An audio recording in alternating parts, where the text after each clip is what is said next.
ese estudio que nos parece que nos va a aportar también otra mirada a otras valoraciones que son súper importantes. Ahora contaremos con la participación de nuestra querida compañera Ana Lucía Ramazzini.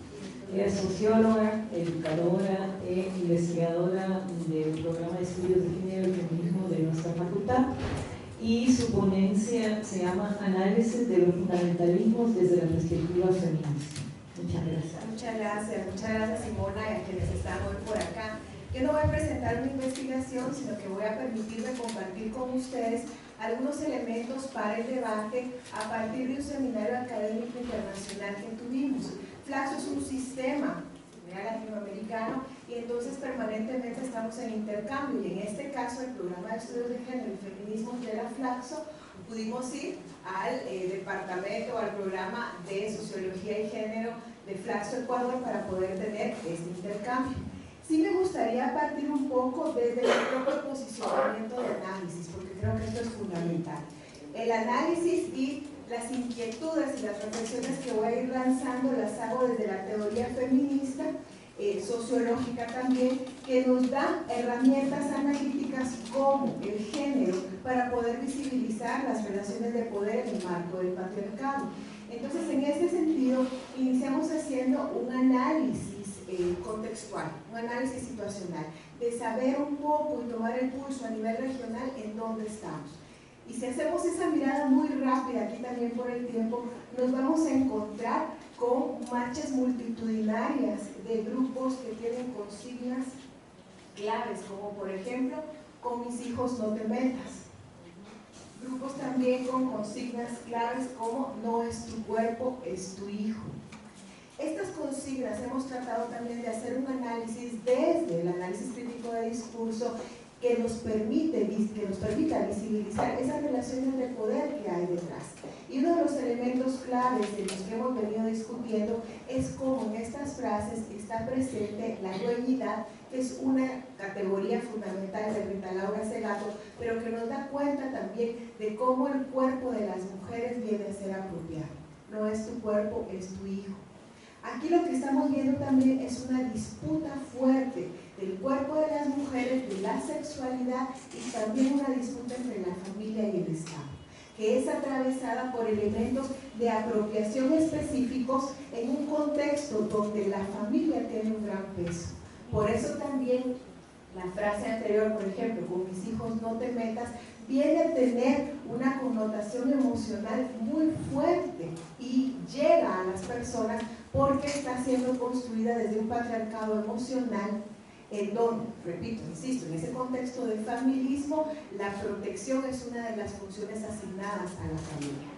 Y en contextos también donde el Estado, desde el modelo neoliberal, es cada vez más reducido, esa protección que ofrece la van a ver como cada vez más necesaria.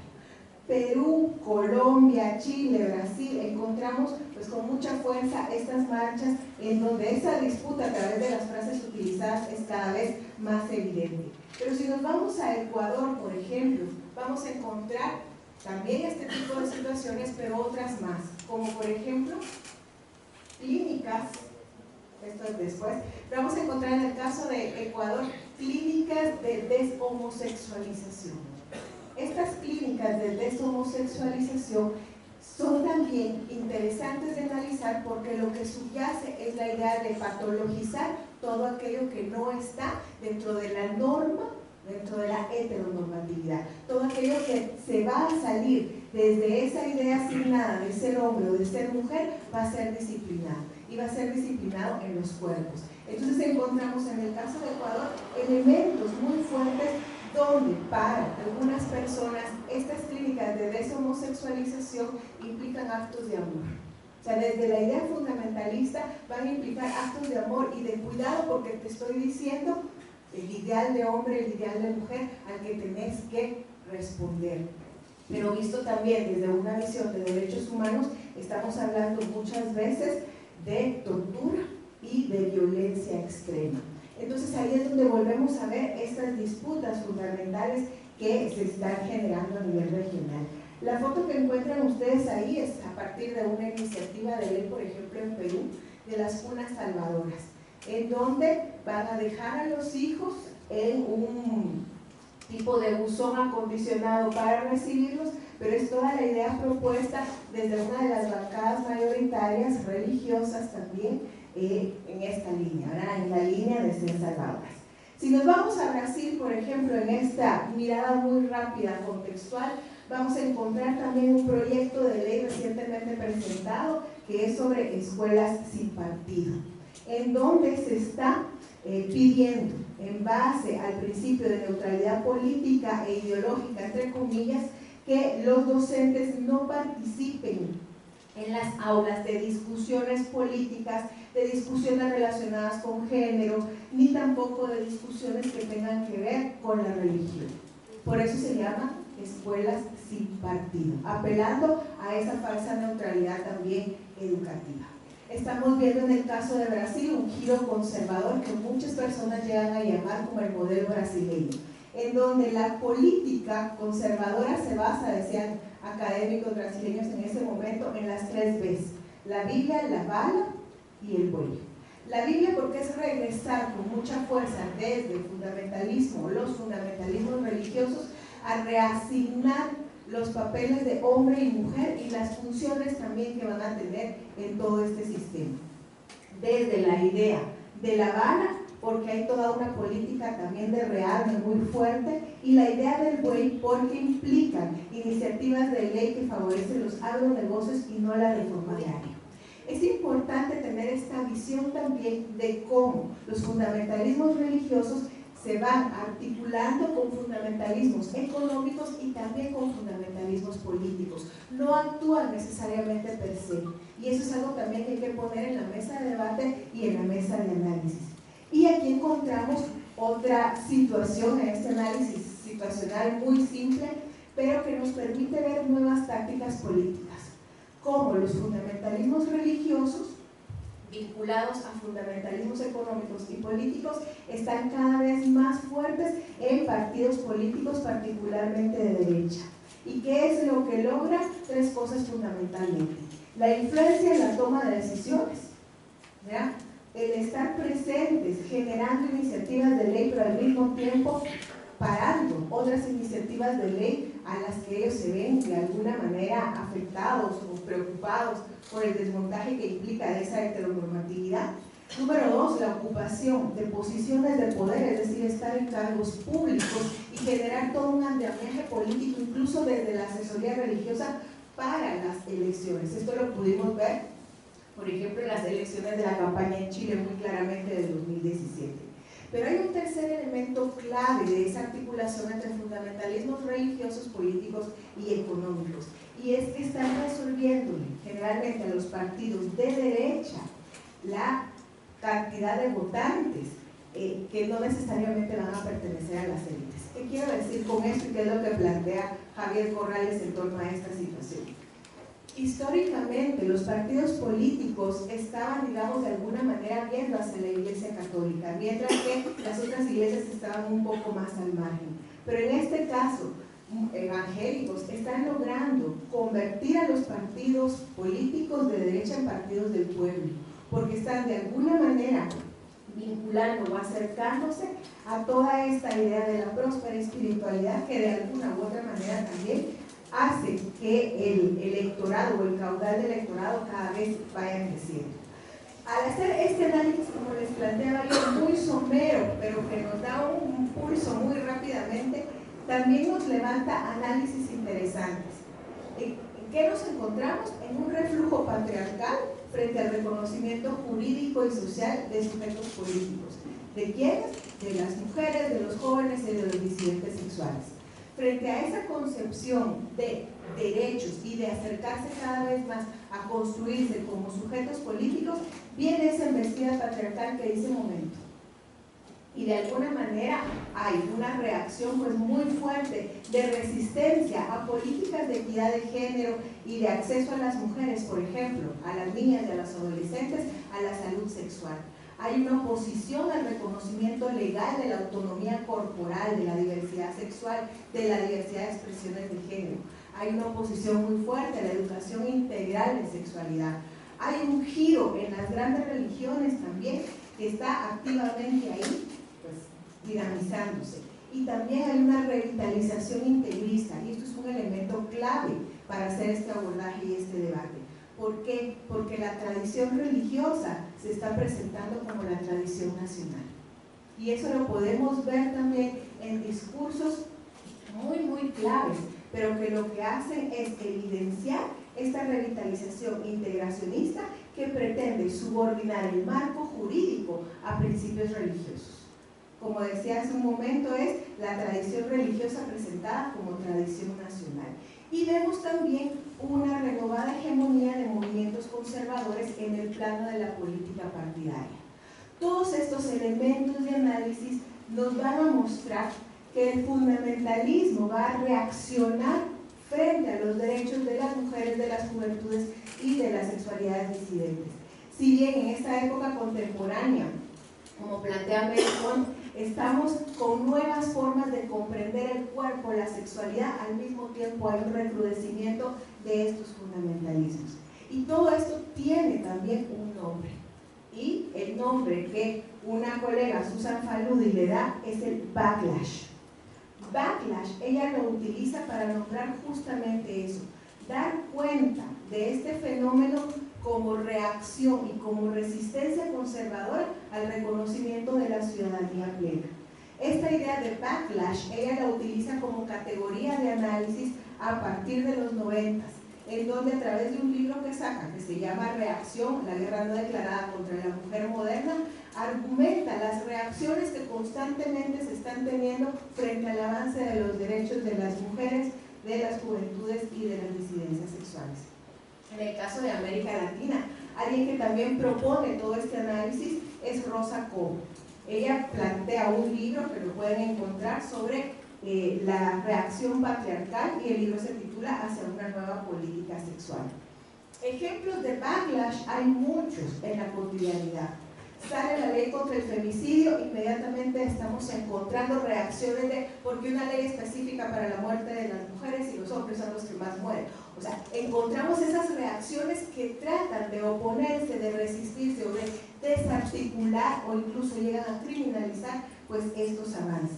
O por ejemplo, hemos encontrado también en el caso de Perú, frente a las libertades cada vez más que se dan en cuanto a las diversidades sexuales, comentaba una compañera, se presenta la iniciativa para criminalizar la blasfemia, por ejemplo, que lleva vinculada censura a lo artístico, penalización de la blasfemia, o sea, de todo aquello que no está vinculado o que está en contra de lo que el otro grupo está planteando. Esto de alguna manera nos muestra un contexto bastante complejo en varios niveles, en lo económico, en lo político, en lo religioso, pero lo tenemos que ver de manera articulada. Y algo en lo que tenemos también que ir debatiendo es en el concepto de fundamentalismo. Generalmente cuando debatíamos en ese momento del seminario, coincidimos en que no podemos hablar de un fundamentalismo nada más. Necesitamos pluralizarlo, necesitamos ver que no necesariamente es un actor unificado o que tiene una esencia única o que está construido como un monstruo único, sino que tenemos también que entender que las religiones no son monolíticas, que son espacios de disputa con voces diversas y muchas veces en tensión. Esta categoría de fundamentalismo circula mucho, pero también plantean algunos colegas que ha perdido su poder analítico y se ha despolitizado, y que con eso hay que tener cuidado. ¿Por qué? Porque no nos permite sacar a luz esas relaciones de poder que están. Para unos colegas es mejor el uso de categorías como reaccionarismos, como integracionismos, y otros incluso están hablando más pues, de conservadurismos que de fundamentalismos. Pero lo traigo aquí no como una respuesta, sino que como un elemento más para seguir analizando y debatiendo cómo las categorías nos van a permitir acercarnos o no, de qué manera acercarnos a lo que está pasando pues en la realidad de lo que vivimos. Ahora bien, ¿qué es lo que comparten los fundamentalismos? Hablábamos en ese momento que uno de los elementos básicos que comparten es la resistencia al cambio, las verdades que se consideran fundantes, los dogmas, como verdad única y como una moral superior, la constante búsqueda de la pureza, el pensamiento único de ver y vivir la sociedad, la obsesión muchas veces por lo moral, que utilizan incluso como detonador de movilizaciones, el recelo a los avances científicos vinculados a la bioética, muchas veces esta idea de la salvación para los normales, o sea, para quienes sí estén ubicados en heteronorma. Se refuerza también ese discurso nacionalista y de alguna manera los fundamentalismos van a tener serios problemas con la otredad, con los otros y las otras, porque desde la idea del fundamentalismo se va a construir también esto del enemigo interno, que ha sido algo que se ha vivido históricamente en este país desde las políticas de contrainsurgencia, pero eso no nos va a permitir entonces irnos acercando pues, a una perspectiva más de derechos humanos.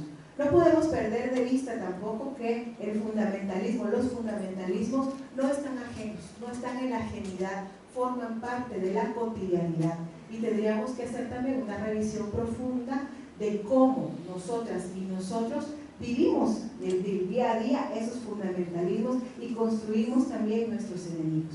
Pero un elemento fundamental que planteábamos en ese momento es la necesidad de analizar la vinculación que hay entre los fundamentalismos y algo discursivo que están poniendo al centro, y es la idea de ideología de género. Esta idea de ideología de género es muy interesante porque cuando vamos desentrañándola vamos a ver que lo que hace fundamentalmente es negar los avances obvios en el campo de los derechos de las mujeres. Pero la connotación ideología también es fundamental porque nos remite a toda esa idea también de la Guerra Fría y de la ideología comunista en donde hay que defenderse y protegerse de ella. O sea, la están ubicando muy bien dentro del contexto histórico en el que hemos vivido pues, en los países latinoamericanos. Otro elemento clave del uso de ideología del género es que si bien nosotras estamos haciendo análisis desde las ciencias sociales, la ideología del género lo que hace es marginar la explicación de las ciencias sociales, porque centra su análisis en la defensa del diseño original, y eso me lleva inmediatamente a rebiologizar, a renaturalizar la idea del patriarcado. En otras palabras, cuando estamos hablando de ideología de género, estamos planteando una postura religiosa en términos laicos, fíjense qué importante, es la refuncionalización del discurso también, la refuncionalización de una postura religiosa en términos laicos que además vincula con marginar o sacar del escenario a las ciencias sociales y ubicar que todo esto hay que regresarlo a la idea original.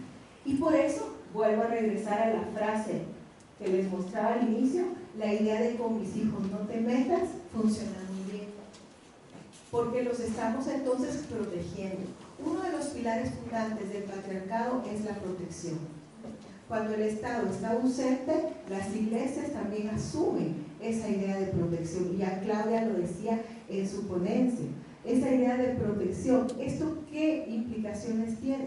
Que frente a mayor adelgazamiento del Estado y mayores niveles de un modelo neoliberal, vamos a encontrar una potenciación de fundamentalismos. Y tal vez ahorita hipotetizando, es por eso lo que Claudia planteaba. No es que no se estén dando mayores, tú lo decías Claudia, mayores adeptos a religiones, hay cada vez más, pero en esa diversidad que existe no necesariamente de las religiones históricamente tradicionales. De repente ahí lo podemos encontrar. Pero entonces, ¿qué está en juego en todo esto? En todo esto está en juego el conflicto central, que es cuerpo, sexualidad y religión. Pero ojo, no estamos hablando nada más de religión. Estamos hablando de política, estamos hablando de política educativa, estamos hablando de política de salud, estamos hablando de política de desarrollo. Y eso, como les digo, no hay que perderlo de vista. También encontramos que el fundamentalismo pues, tiene una agenda también de intervención en la cosa pública y en sus políticas. Cristina Vega, una de las colegas ecuatorianas, planteaba con mucha fuerza que algo que se está jugando es nuestra propia configuración de política sexual. Fíjense, nuestra propia configuración de política sexual. cómo tendría que ser esa política sexual y desde dónde se tendría que ir construyendo. Y si bien Cristina plantea que esta construcción tiene dos ejes, esta construcción desde los fundamentalismos de política sexual tiene dos ejes, que es el eje privatizador de lo social y al mismo tiempo la dueñidad de los cuerpos de las mujeres, también encontramos entonces que se está desdeñando la idea de lo social. Y en eso no podemos perder de vista esto que les planteaba del diseño original. Ahora, también en este sentido tenemos que retomar la idea de democracia y de ciudadanía. Si los reaccionarismos, conservadurismos, fundamentalismos o como queramos llamar, comparten una matriz común que es la dueñidad, que es la privatización, esto va a afectar a la construcción de la democracia. O sea, la democracia implica hacer debate, implica sostener diálogos, ¿verdad?, diversos, pero hacerlo desde un modelo de familia único, que es lo que pregonan la mayoría de los fundamentalismos, va a ser un poco difícil. Necesitamos también ir deconstruyendo esa noción de familia ideal que se viene a presentar como una ficción, que funciona muchas veces, esa ficción de protección. Cuando miramos, por ejemplo, que en la realidad la mayoría de las violaciones sexuales, de abusos sexuales que se están dando a niñas y adolescentes, estamos hablando más del 80%, se dan en el seno de las familias. Necesitamos entonces configurar una cultura democrática que implique acoger la diversidad, pero también dentro de la idea, dentro del escenario de los fundamentalismos, encontramos ese pensamiento único que no nos permite irnos acercando cada vez más a la idea fundante de la democracia. Vamos a encontrar también algo que nos necesitamos seguir explorando teórica y políticamente, que es qué ciudadanía se está construyendo en este escenario de fundamentalismos. Y ahí vuelvo a insistir en la articulación entre lo económico, lo político y lo religioso. Estamos hablando de una ciudadanía religiosa, no necesariamente pública, y eso también pues, es un peligro, porque si se dan cuenta, viene a remitir otra vez al ámbito privado, al ámbito de la familia, y vuelve a ser lo que planteaba al inicio de esa disputa entre Estado y familia. Ejemplos de esto lo encontramos mucho en la cotidianidad también y en las redes sociales. Por ejemplo, esta cartilla, y fíjense cómo se titula, Cartilla de Moral y Cívica. Es en casa que los niños deben aprender a decir buenos días, buenas tardes, buenas noches, por favor, con permiso, lo siento, perdónenme, muchas gracias, gracias, me equivoco. Es en casa que también se aprende a ser honesto, ser puntual, no insultar, ser solidario, respetar a todos, amigos, colegas, ancianos, profesores, autoridades. También en casa es que se aprende a comer de todo, a no hablar con la boca llena, a tener higiene personal, a no tirar la basura en el suelo, a ayudar a los padres en las tareas diarias, a no tomar lo que es suyo. Aún en casa es que se aprende a ser organizado, a cuidar sus cosas, a no mover las cosas de los demás, a respetar usos, reglas y costumbres, a amar a Dios. Porque en la escuela los profesores deben enseñar matemática, español, historia, geografía, lengua extranjera, ciencias, química, física, biología, filosofía, sociología, educación, física, artes, y solo reforzar lo que el alumno aprendió en casa. En la escuela no se aprende sobre sexo, ideología de género, activismo LGBT, comunismo, izquierdismo, socialismo, islamismo.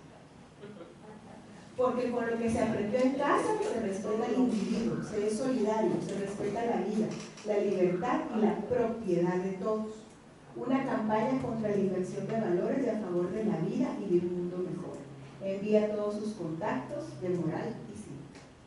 Este es el perfecto ejemplo también para que podamos ir analizando a partir de la vivencia cotidiana, de las redes sociales, de los WhatsApp, donde vamos recibiendo todos estos mensajes, esa construcción de ciudadanía que se está generando a partir de ese contexto inicial muy somero que les planteaba. O sea, cómo necesitamos hacer análisis del contexto, hacer análisis también teórico de las categorías que nos permitan ir acercando a ese análisis de contexto, pero también necesitamos ir viendo qué poder hacer frente a esta situación. En estos 3 minutos que me quedan, algo que necesitamos también retomar, y esto la colega Geraldina Céspedes, que muchas aquí la conocen, decía, que para contrarrestar los fundamentalismos también necesitamos explorar, reflexionar y de alguna manera ir creando estrategias. La necesidad de escuchar la sinfonía de voces, la necesidad de proteger el pluralismo frente al absolutismo que los fundamentalismos plantean, repensar la ciudadanía que estamos construyendo, sostener diálogos, ver de qué manera retomamos la perspectiva de derechos en las políticas públicas, ampliar las bases de los movimientos de mujeres, construir puentes generacionales que nos permitan también discutir con juventudes. En otras palabras, y retomo aquí la frase de Elizabeth Cady Stanton, 1895, ella planteaba: si no tenemos cambios religiosos, si no tenemos cambios en los fundamentalismos, va a ser muy difícil que logremos tener cambios sociales, económicos y políticos también. Muchas gracias.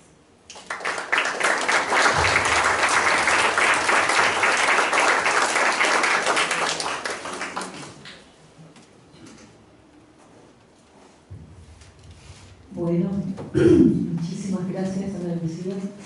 Hemos tenido 4 exposiciones extraordinarias. Yo sé que ha sido muy denso y no hemos querido hacer una pausa y un descanso. Y ahorita todavía tenemos unos 15 minutos para que pueda haber